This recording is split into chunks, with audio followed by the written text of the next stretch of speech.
Greetings, greetings, greetings, Professor Griff. And of course, y'all already know this is On the Masters right here on Black Power Media Reloaded.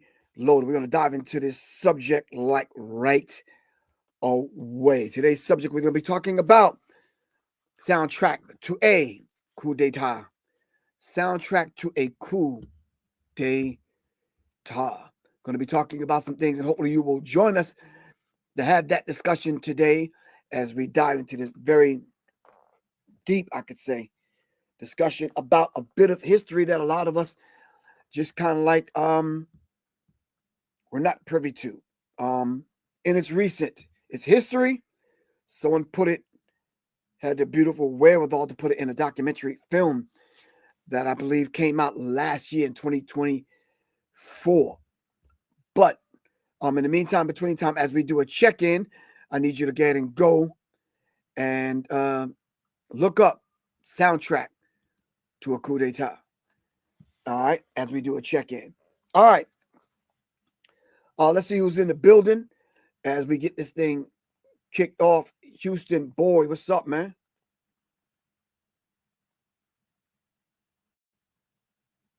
Okay. Randall Anderson, what's good? Peace, fam.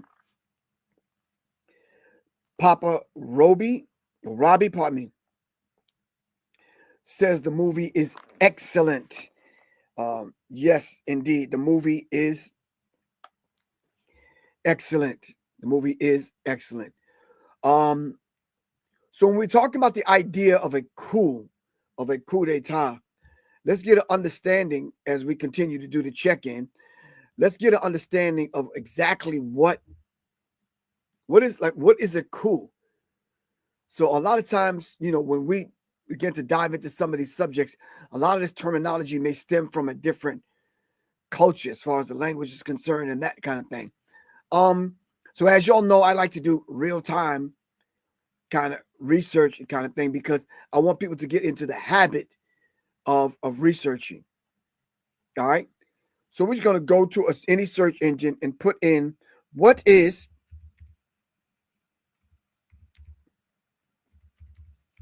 the definition of the term coup d'etat.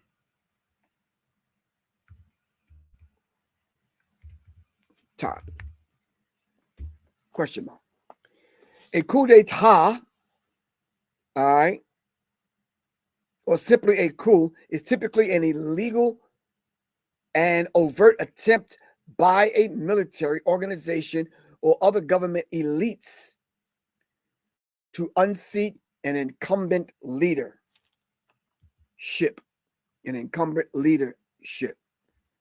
All right.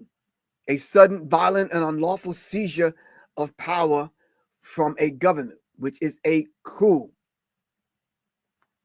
All right.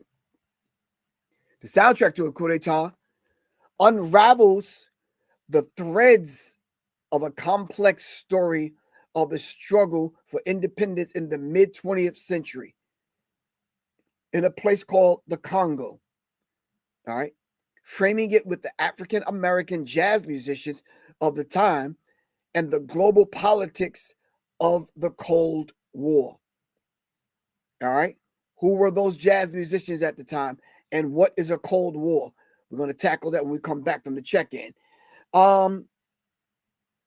Matthew White, what's good with you, man? How you feel, good, bro? Super Micah J, what's happening? All right. The movie makes you upset to see how we keep falling for some of the nonsense of these other people. Okay. Gerald, what's up, man? Gerald, there's a couple of events that we're doing next week, and there's a couple of events next week. Gerald, you're actually free to come on in at your leisure. I will send you the flyer, send you the link, send you the way to get in. Thanks, Gerald. Really appreciate you for being a subscriber, being part of the membership. All right. Let me see. All those individuals that I've yet to mention that are subscribers, thank y'all very much Also, I'll be mentioning your names later on in the broadcast. All right. Betty Jenkins, peace.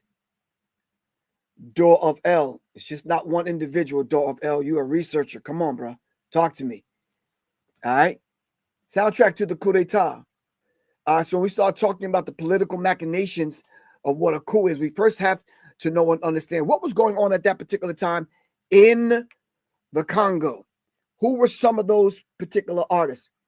All right. In the film Soundtrack to the Coup d'etat, features several prominent jazz musicians as a part of its narrative. All right. Including Louis Armstrong, Dizzy Gillespie, Abbey Lincoln, Max Roach, Nina Simone, Mary Makeba, John Coltrane, Duke Ellington. All right. These were the prominent artists at that particular time. Why were these particular artists chosen, all right, to be a part of an ongoing program, I could say, to send jazz musicians, to send musicians from America over into and on the African continent, to be paid large sums of money, all right, and to present their artistry to the African people. At the same time, in those particular countries, African people, in some cases, in most cases, pardon me, was under colonial rule. All right. These musicians, particularly Armstrong and Simone, are highlighted for their roles as cultural ambassadors to Africa during the time of the Congo's independence and the subsequent coup, sometimes unknowingly used as part of the broader political strategies by the United States government, mainly the CIA. All right. So keep that in mind. So when we're talking about this idea of a coup, and I just read you the definition. The democratically elected leader of the Congo, Patrice Lumumba, did not come to power in a coup. I'm going to say that again in English, and I'm actually going to put in the invite in the chat.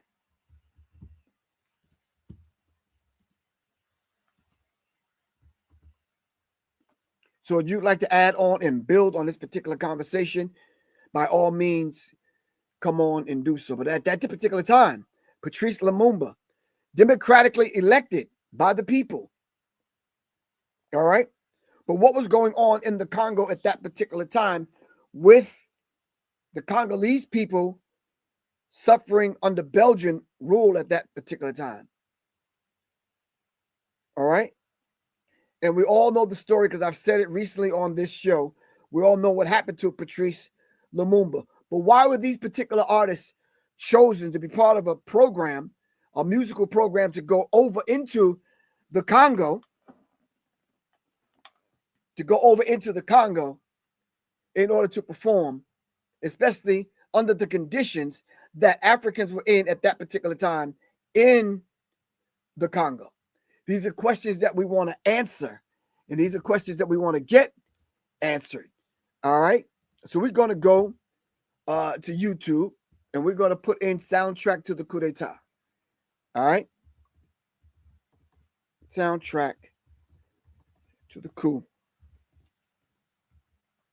d'etat.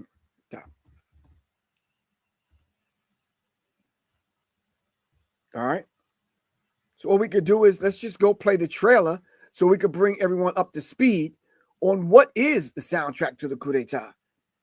All right. What is the soundtrack to the coup d'etat? So let's bring people up to speed in case this is your first time hearing this. And this may be your first time hearing this. All right. When you start studying those independent African countries that was colonized, and we can start with the Berlin Conference and work our way out from there. All right, so let's play the trailer for the soundtrack of the coup d'etat. One of America's most popular emissaries arrives in the Togo Congo. On a State Department's goodwill mission, Louis Stalin's wing outraged Radio Moscow, which blasted Armstrong's visit as a diversionary tactic. The people of the Congo are entitled to build up their country in peace and freedom.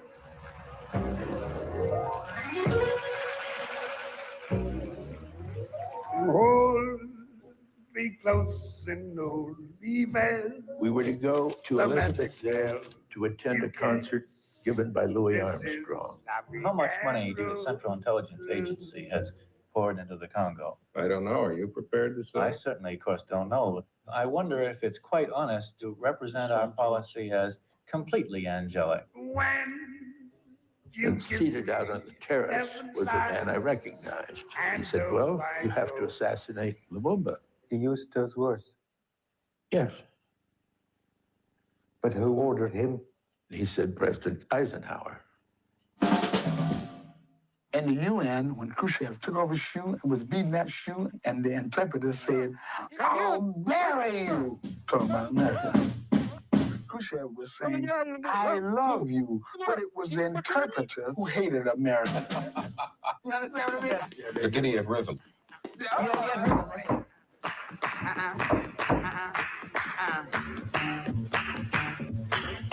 Rhythm is my business.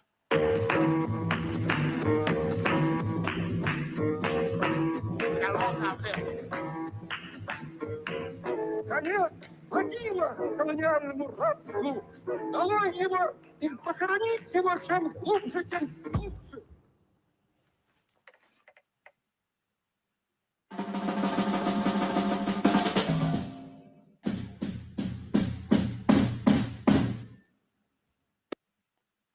Soundtrack to the coup d'etat. Johan Grimmon Perez, Johan Grimmon Perez film. Pardon me. All right, I think he's out of Belgium. All right.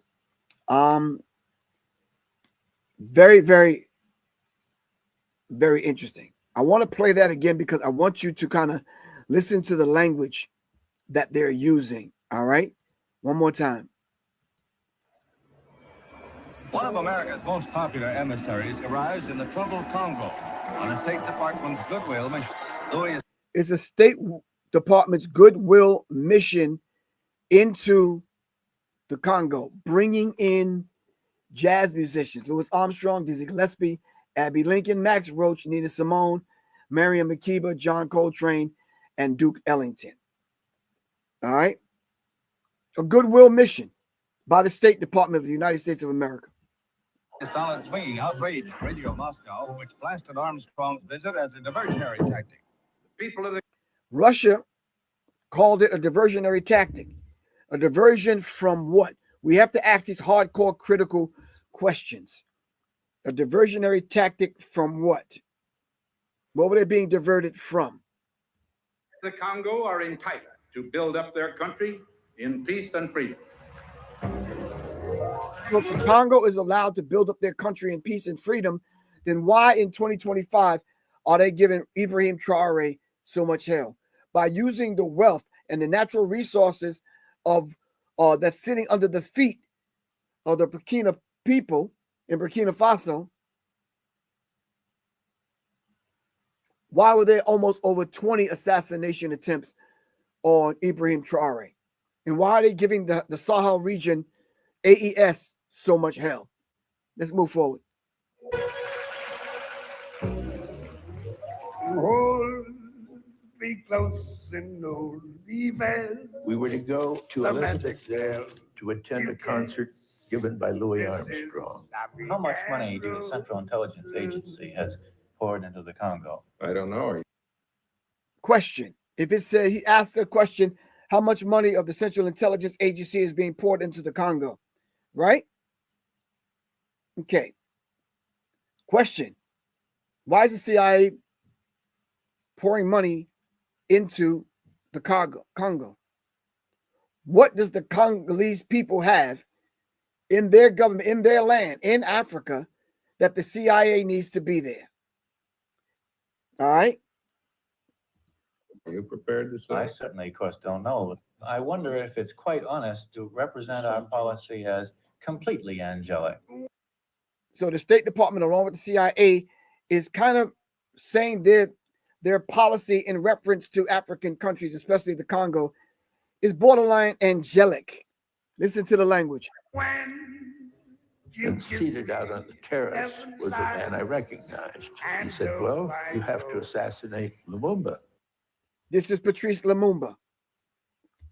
Patrice Lumumba is the democratically elected leader of the Congo, the Congolese people.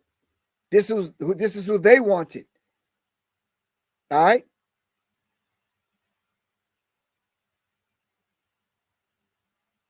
Okay. What was going on in the Congo that they had to get rid of and assassinate Patrice Lumumba? All right. These are the questions we have to ask. All right. Because the same CIA dirty tricks, and I'm not calling matter of fact, you could look it up. You could just go to a search engine and put in CIA's dirty tricks. I believe there was a manual, there was a book out, there was information put out by whistleblowers and other people of the CIA's dirty tricks. Smarty Jones says the USA probably sent American jazz stars over to use as the front for the evil empire to move into the Congo and on the African continent. They were used to make the U.S. look like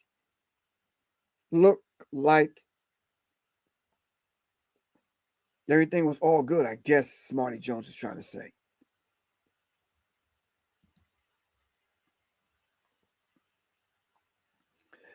Betty Jenkins said it's always been about the control of natural resources. Natural resources that if you look into it deep enough, even in order to make, I don't know, a nuclear bomb, you need certain raw materials. And those raw materials are in abundance on the African continent. And those natural resources have to be controlled. And if people like Patrice Lumumba and the Congolese people, African people, if it's in their land, then the United States government will stop at nothing to get to those raw materials. Ask the people right now in Burkina Faso, Mali, and Nigeria. Ask the people right now in Chad, in Togo. All right? Matter of fact, ask the people in Namibia right now.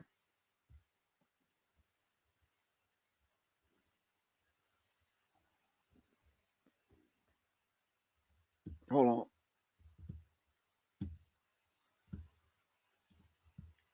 So Patrice Lumumba was assassinated.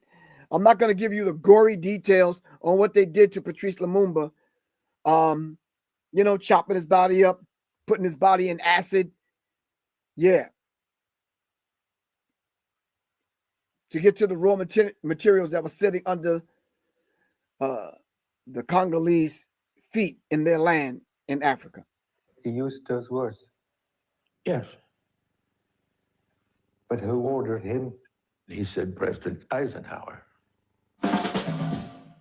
In the UN, when Khrushchev took off his shoe and was beating that shoe, and the interpreter said, "How dare you!" Talking about America. Now, these are jazz artists over in the Congo, in Africa, on the news, taking a political stance. All right, Nina Simone. What was Nina Simone's quote about being an artist and being a revolutionary? Hold on. Nina Simone.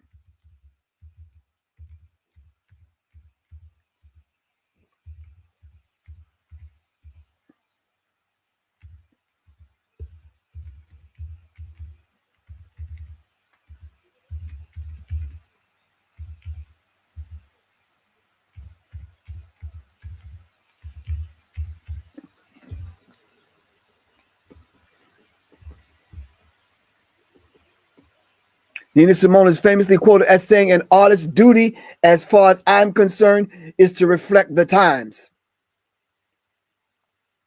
Nina Simone said what? As an artist's duty, as far as I'm concerned, is to reflect the time. While she may not have used this specific phrase, I'm an artist and a revolutionary in a single quote, she certainly embodied the spirit of both an artist and a revolutionary. If one is the same, all right, then Nina Simone was using her revolutionary mindset and spirit and putting it in her songs. This is why Nina Simone did the song Mississippi Goddamn. Nina Simone's quote on the artist, duty continues. I think that it is true of painters, sculptors, poets, musicians. As far as I'm concerned, it's their choice. But I choose to reflect the times and situations in which I find myself. That, to me, is my duty.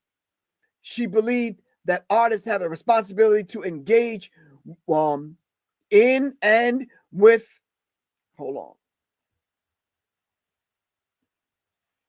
and with individuals and situations in the world around them, reflecting its issues and conditions. Nina Simone was vocal to advocate for civil rights and social justice, and her music often served as a powerful tool for protest, but she often spoke outside of the context of her music. When asked in interviews, her song Mississippi Goddamn is a powerful example of her use of music as a political weapon, written in response to a racial justice situation in the South. Her life and work as both an artist and a revolutionary figure. This is the life of Miss Nina Simone, a revolutionary and an artist who said, and she is clear, an artist's duty, as far as I'm concerned, is to reflect the time. I love you, but it was the interpreter who hated America. You understand what I mean? The ditty of rhythm.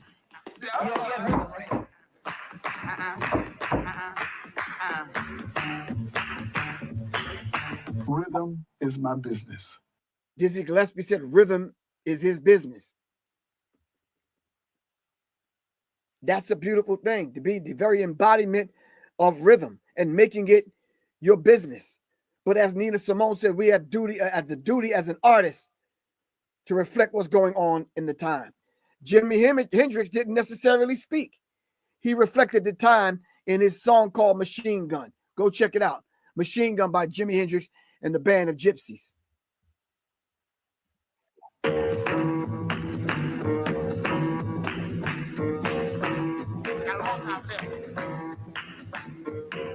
Конец ходила колониальному рабству, дало его и похоронить его чем глубже, тем лучше.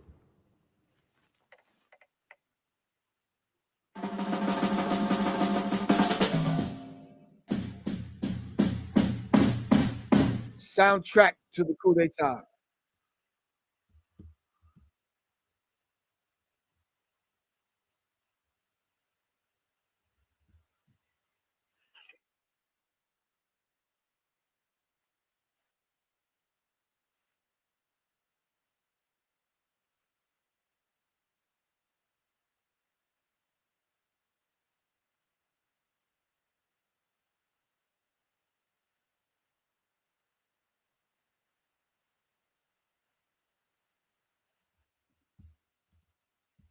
All right, soundtrack to a coup d'etat.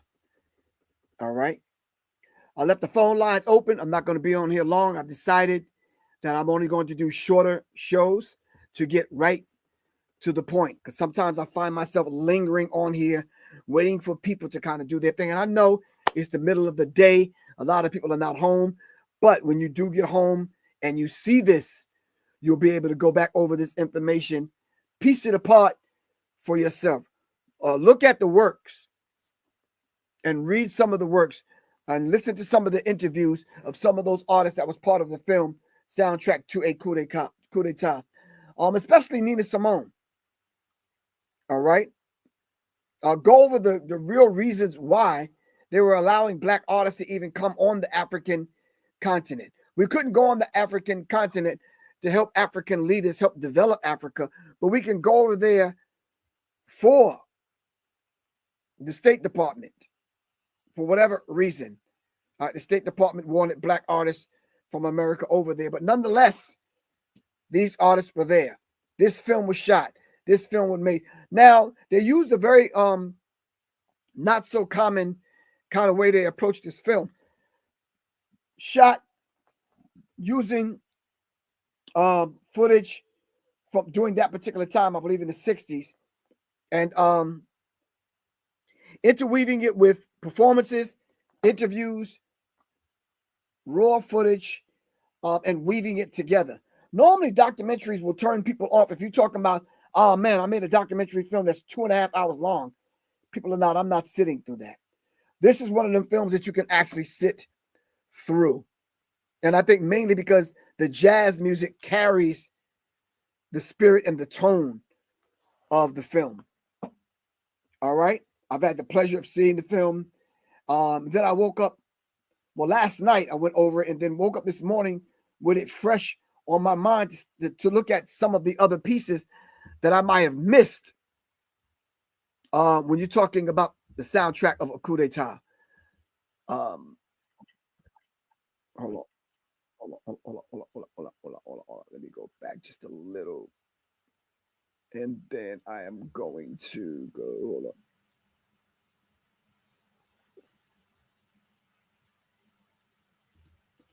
I'm going to play it from that point because I think I had it queued up. I think I tried to queue it up last night so you can at least get that piece. Hold on.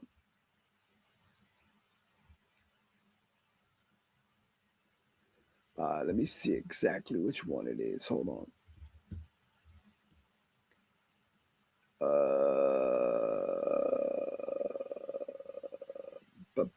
Give me a number. I can't get a number. All right, hold on. I'll try. I got several ones up, but I want to find that particular number for that one because that one's important. Is it this one? Yep, it's that one. All right. All right, here we go, fam. I'm going to take it from here. All right, and let's see. Baudouin of Belgium finds an ally in the Eisenhower administration, which fears losing access to one of the world's biggest known reserves of uranium, a metal vital for the creation of atomic bombs. Congo Leopoldville takes center stage to both the Cold War and the scheme for control of the UN. The U.S. State Department swings into action. Jazz ambassador Louis Armstrong is dispatched to win the hearts and minds of Africa. Unwittingly, Armstrong becomes a smokescreen to divert attention from Africa's first post-colonial coup, leading to the assassination of Congo's first democratically elected leader. Now, just in that small little soundbite right there, unbeknownst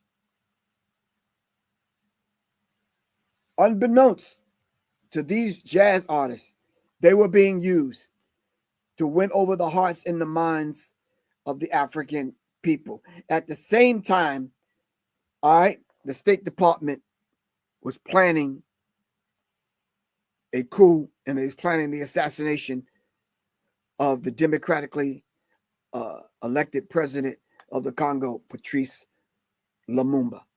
They said they needed that raw material that's sitting under the feet of the Congolese people to make atomic bombs. Now we know the why. Malcolm X stands up in open support of Lumumba and his efforts to create a United States of Africa while also reframing the freedom struggle of African Americans as one not for civil rights but for human rights, aiming to bring his case before the UN. As black jazz ambassadors are performing unaware amidst covert CIA operatives, the likes of Armstrong, Nina Simone, Duke Ellington, Dizzy Gillespie, and Melba Liston face a painful dilemma: how to represent a country where segregation is still the law of the land.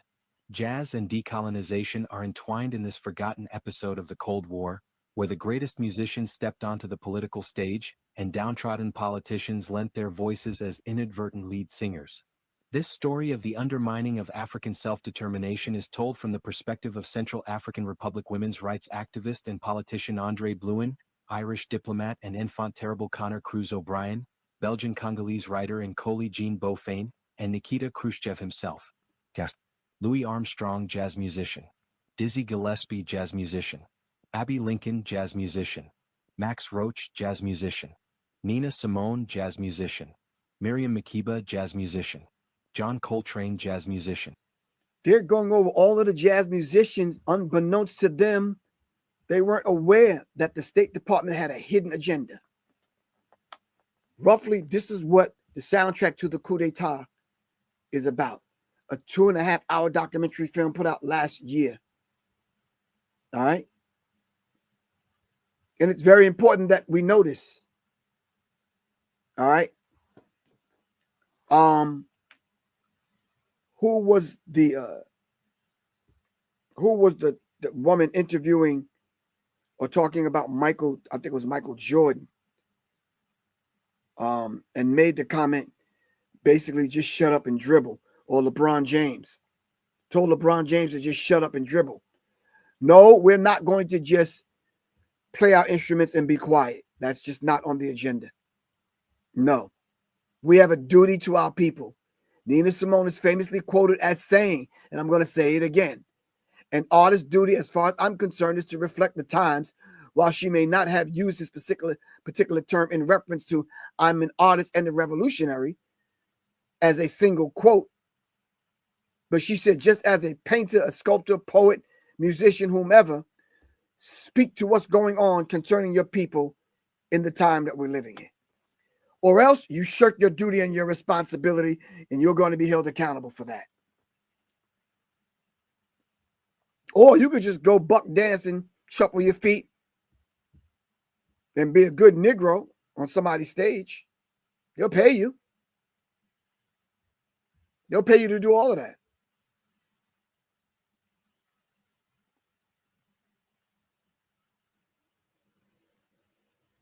Thank you very much, Papa. The documentary needs to be shown in colleges and in high schools. Really, high schools, right when you get in high school, because it needs to be taught in these classes, simply because these artists today have no idea of what it is to take on a duty and responsibility of carrying the art form forward. Who is going to carry the art form forward if it's not going to be those brave individuals to carry the art form forward? All right.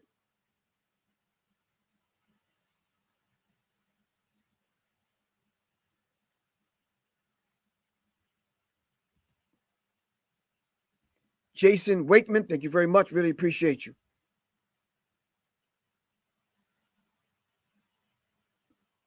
All right. The Soviets were trying to do throughout the African continent. They helped Cuba. What they helped Cuba do? The United States knew the risk of the potential global solidarity against imperialism, and they were propagandized. Exactly. Sylvia Standback says missionaries were also a CIA tool. Thank you very much. Giving them the Bible and taking their land in exchange. All right. Someone said Charlie Parker was over there. Also, that's not the only place that Black musicians from America, especially jazz artists, that's not the only place that they went in Africa. They wanted to destabilize the government in the Congo, and this is what they did. And this is what the film speaks to.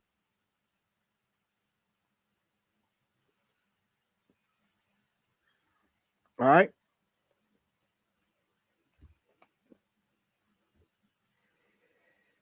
In the meantime, between time, family, hold on.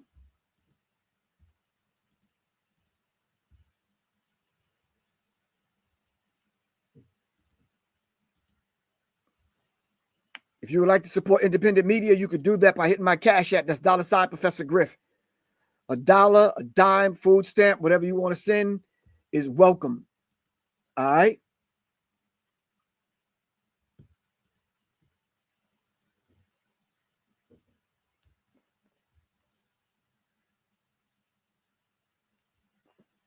Okay.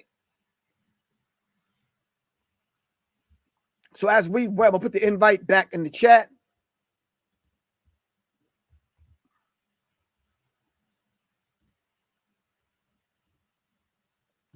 Let me go back to the chat and put the invite.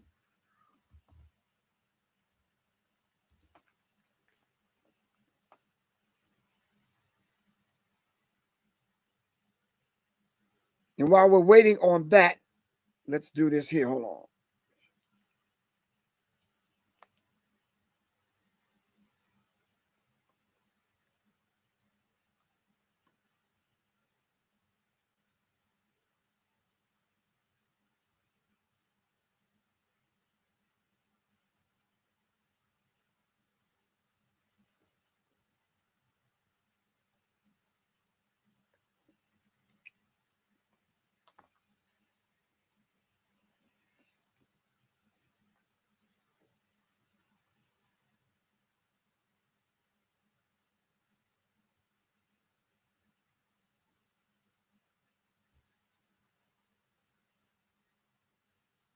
Soundtrack to a coup d'etat.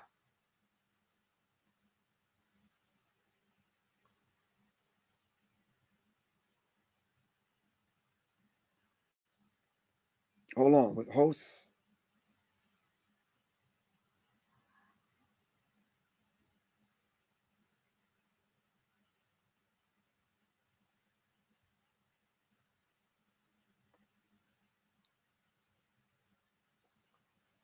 All right. All right. So while we are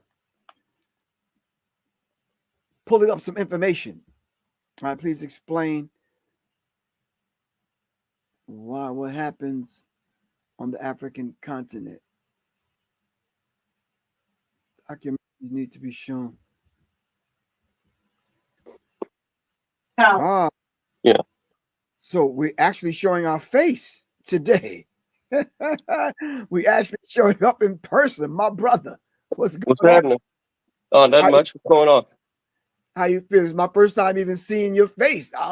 You was just a name and a in my phone on my.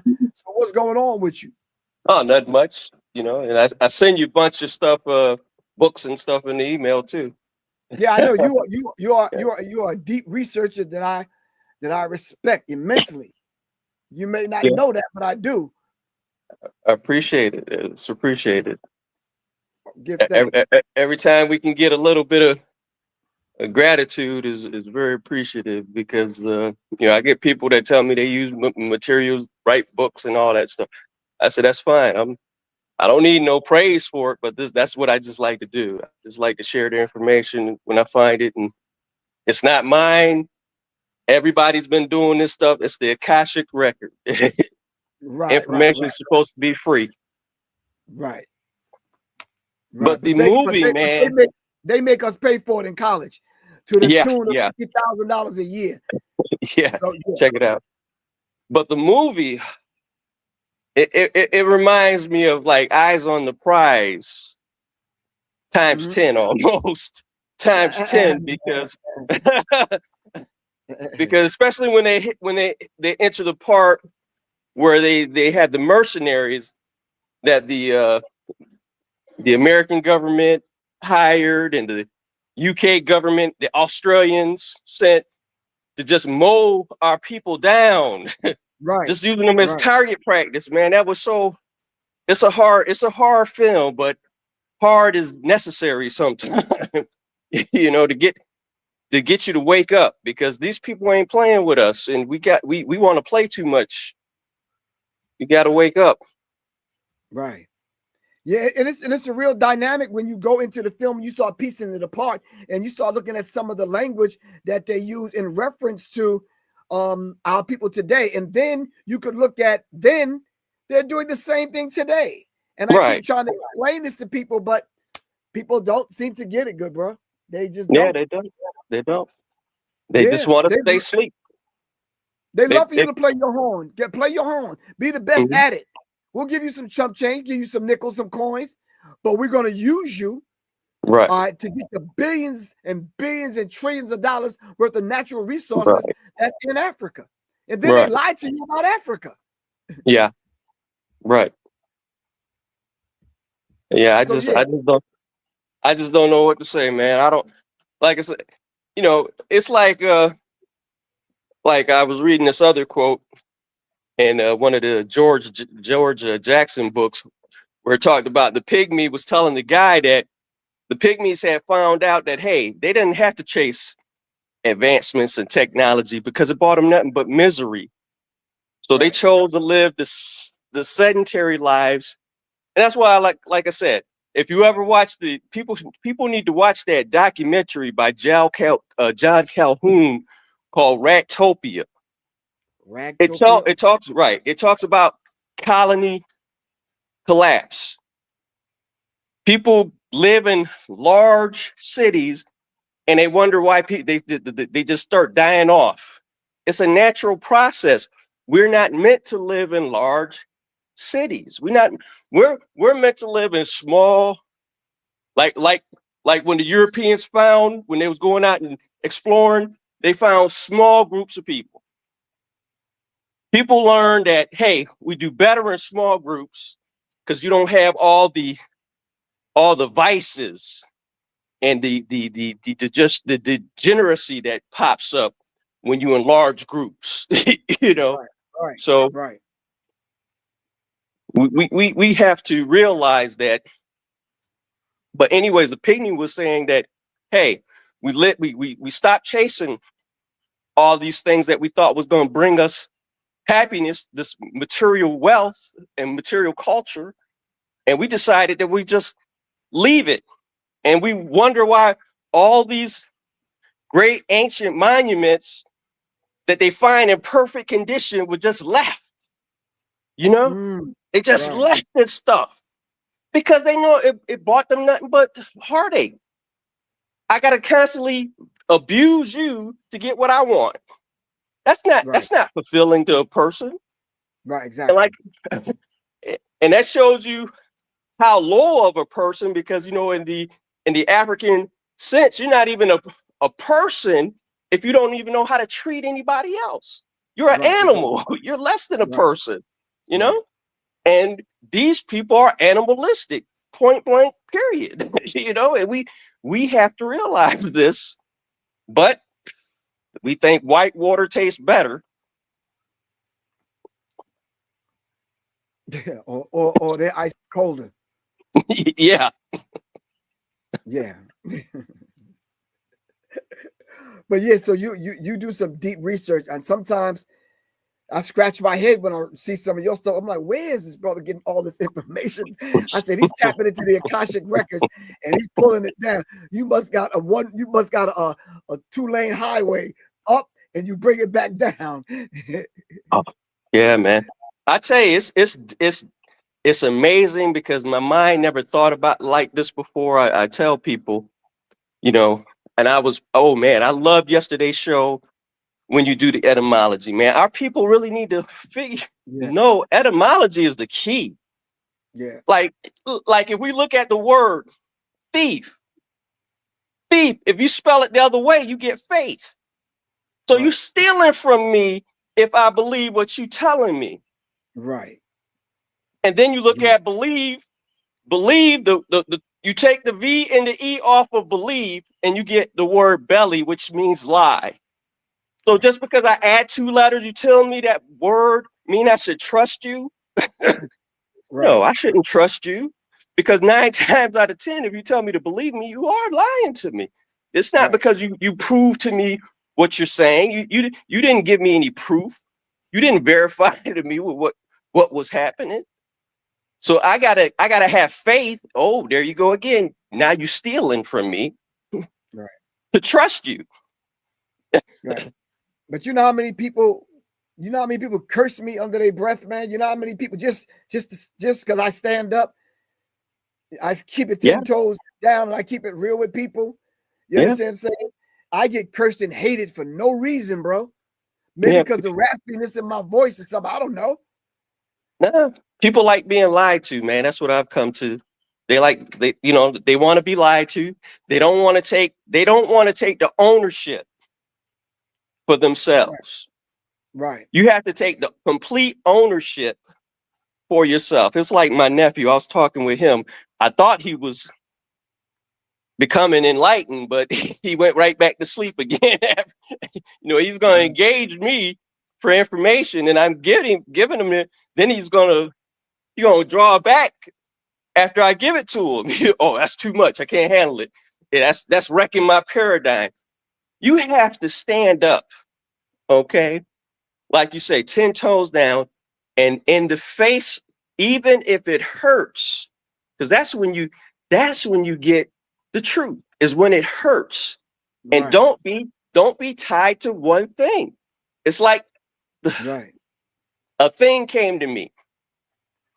And because like you just said, I be getting downloads from the Akashic records for real. Right. But a saying came to me, and I try to tell it to everybody. Just because I don't believe it doesn't mean it's not true. Right. Okay. So that means I need to do the due diligence and learn more to figure it out. Exactly. Right. Right. But I was on the program with Brother Rich the other night, and it was just, and like this guy Papa Robbie said, it's too much anti-Caribbean, anti-African, just black from other places here in America. And it's like, wow, I love. Listen, I got relatives in those places, blood. Right. So I love my people, whether they related to me or not. My Caribbean brothers, my African brothers, my brothers from Brazil and other places. Yeah, I'm connected with them. Right. Yeah. But this anti kind of black thing is, I think that's something put among us by them other people. It is. That's the frequency. Okay. Right. Like Baba Neely Fuller said, it's a worldwide system of white supremacy. I don't even call it supremacy anymore. I just point blank call it terrorism, because that's what it is. So I replace supremacy with terrorism, because that's what you did. Everywhere you go, you cause terror and confusion. So Right. that's your motive operandi. That's what you've always done. That's what you're going to continue to do, and it's not going to change. Right. And as I was saying previously about the ancient time, if people were here 300,000 years or longer, depending on which information you look at, but still, about every 10,000 years, everything starts over again. So why didn't these people leave a record for us to follow? Because we keep screwing up. We keep doing the same thing over and over again and destroying everything, and everything got to start all over again. Right. So we don't learn. Yeah. But I think some of us will get it in time. Everything's going to happen in its own time. I wish we would just hurry up. Yeah, man, I'm telling you. Yeah. But it's hurtful and heartbreaking, but this is what we got to deal with. So right, we got to be here. Right. And even myself having to reset, man. Spending a lot of time researching and studying what these talking heads are talking about on these news channels. Sometimes we get caught up. You understand what I'm saying? And we end up having shows like this about them. I'm like, no, let me refocus. Let me hit the reset button. You understand what I'm saying? And start speaking to our people. In a way, that's respectful. And then in another way that's advancing us, who we are as a people. It was heartbreaking, like you said, reading some of the comments the other night as I was on the show. I'm reading the comments. I'm like, wow, we hate black people that much from Africa and the Caribbean islands. And I'm like, wow. Oh man. Yeah. Yeah. It's a sad frequency, man. I tell you. They've done a job on us, man. They really done a job on us to get us to hate ourselves. The psychology of self-hate, Amos Wilson. Yeah. I like some of the work that Philippe Matthews has done. Yeah. Where he talks about first frequency, second frequency, third frequency, and fourth frequency. Fourth frequency people are our people who are ignorant and don't know that they're ignorant and are self-destructive. Third frequency people are I can't really remember them, but the first frequency people is us. Second frequency people is the I call them waste people now, because we have to realize they weren't always called white people. They were called waste people first. Wow. Waste people preceded white people. Waste people came in the 1500s. They was calling them waste people. So that was that excremental term. And like I said, this stuff is all just fascinating when you really dive into it. Even I think if you took a look at some of the stuff that I sent you about how the money is considered excrement. So they have the whole system is like the brother who wrote the book, The Delectable Negro. Right. The whole system is based upon homoeroticism. Period. This whole structure that they set up is based on homoeroticism. Right. From the economics to everything. Yeah. And it just blows your mind when you find out about this stuff, you know?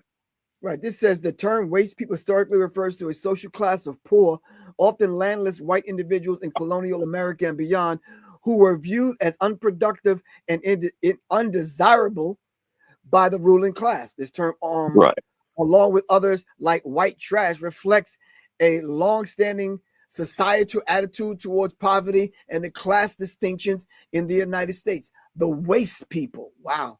I never knew that. I never knew that. Yeah, it's deep, man. It's deep. Wow. And also that's why they feel that when people, because when they was finding all the people, when they were doing the exploring and they were finding all the people in different areas, they figured that, okay, you got all this land and you're not using it because you're not actually building farms and actually cultivating the land. That's why they feel that they just could take it from you because you're not using it for a benefit.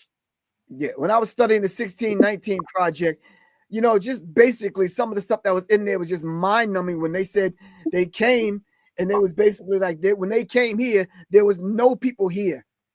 Right. So it's like, wow. That's what you're teaching in the elementary schools and in the high schools and grade schools, that there was no one here? Yeah, wow, it's mind-numbing, man. Yeah, so it's not only the miseducation of the Negro, they miseducated. Right. Yeah. And it's on purpose. All this is on purpose. You have to, unfortunately, the churches don't do what they used to do when they originally started up, which was teaching our people schools and trades and doing these things. But that's a whole nother can of worms. I don't think we need to get into, but well, I'm gonna answer this one person's question and then we're gonna get off here. It says, but look what they did with what they turned around, and now we're inferior and they are the superior. They are superior. Let's copy the blueprint and stand up. Absolutely not. We cannot have the blueprint of evil. We can't copy their blueprint and treat people the way they treat people. We cannot do that. That's not who we are as a people, Auntie, Kenny's, whoever you are. No, we cannot do that. We're not going to copy this blueprint of evil and be very destructive and have multi-billion-dollar industries that put together bombs and ammunition and guns and all this other kind of stuff and technologies just to murder unalive people. No. Right. We can't do that. We cannot. No. And as they always do, they're going to change the rules to make themselves, because you can't beat them at their own game. That's their game. You got to come up with a whole new game. You can't beat their game. Someone's asking, do you have a YouTube channel? No, I don't have a YouTube channel. Yo, what I'll do is I'll make it. This is the first time him hearing this, but I'll make it my business to have him on when he wants to come on. Weekly, monthly. He has an open door. Me and him have dialogue. We've talked on the phone. He checked me a couple of times. I got you, bro. he sends me some information, but I got respect for him because he's a real man and a real dude. I've asked people, that's in my circles, talk to me. Don't be afraid. Stand on your square and talk to me. Right. I'll gain a deeper level of respect for you if you're honest, transparent. You know what you talk about, and you talk to me. Right. Yeah, I do. That's why when I seen his name and his face come, I click on, give him his praise. You understand what I'm saying? Because I got a level of respect. We got off the phone. We may not agree with what we were talking about a couple of times, but hey, I still got love, honor, and respect for the brother. He is. Yeah. It was a deep conversation, and we like I said, we are of a maturity to be able to express ourselves without being too emotional. Exactly. Now, I do have a YouTube channel. It is Doravel, whatever it is. I only did like 3 videos, and it was dealing with the book, How Racism Has Changed the Neuroplasticity of the Human Brain. That's by Joseph Gibson. I suggest everybody that's listening to this broadcast right now, please get that book, How Racism Has Changed the Neuroplasticity of the Human Brain by Joseph H. Gibson. Excellent book. See, that's why it tells you how people brains operate. See, a lot of the times we behave in a way that we don't even know that it is actually because of your brain. Right. Your brain operates on trying to keep you alive. That's the brain's highest function, is to keep you alive. So whether you gotta do maladaptive behaviors or not, it's trying to keep you alive. Right. Period. And you may not know why you did it. That's the reason why you did it, because it's going to be the stress, anxiety, and trauma. Those are the things that motivate people to try to alleviate. So that's why they do a maladaptive behavior, because they want that trauma and pain to stop. So yeah, people do become homosexual, do all kind of other things. It's because they are traumatized from the system. Right. The trauma of this system does so much to us, and we don't realize it. But that book, that brother goes through some very well documented studies, very heavily documented. It's an excellent book, excellent. And then hopefully, I'm gonna find it today. yeah. Hopefully, when you read it, it will help you identify your behavior. So therefore, you don't. Not to say that everything you read and everything we do is not the saying that we're always going to do what's right. But as long as if you can figure out, okay, that's a trigger and I can eliminate that, that will help hopefully stop negative things from happening.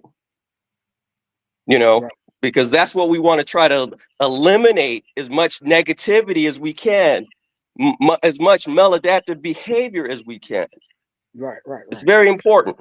Very, very important. I really appreciate you coming on, man. You open the door is open to you anytime, good bro. You can come on at any time. All right. Okay, appreciate it, Griff. All right, thank you for taking my call. Thank you, Mr. Dorvell. All right, good bro. All right, take care.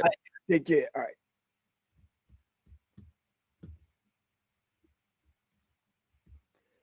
All right, that was Mr. Dorvell. Me and that brother's been in touch with one another for a long time. Very well spoken, very studied individual. And he has a way of presenting it, and it's very refined. That refinement is something that Professor Griff needs to get a hold of. That refinement. It's a beautiful thing. Deep researcher, and I do believe he has a direct connection to the Akashic Records, because that brother be sending some information. I got to scratch my head, like even today with the waste people thing and some other stuff. I'm like, okay, yeah. The more we know, the more we think we know, the more we know that we don't know, fam. All right. This has been Professor Griff on Arm the Masses, Black Power Media Reloaded. Shout out to Kalanji. Shout out to everyone, all of the researchers out there. All of the ones have kind of taken the duty and responsibility of passing on information to our people, to uplift our people, to move this thing forward. This has been a soundtrack to the coup d'etat. Please check out the film, and please check out all the information that Dorvell gave you. All right, and I will see y'all on the next one. This is Professor Griff. Revolution is not an event, it's a process. Peace, fam. Peace. Peace.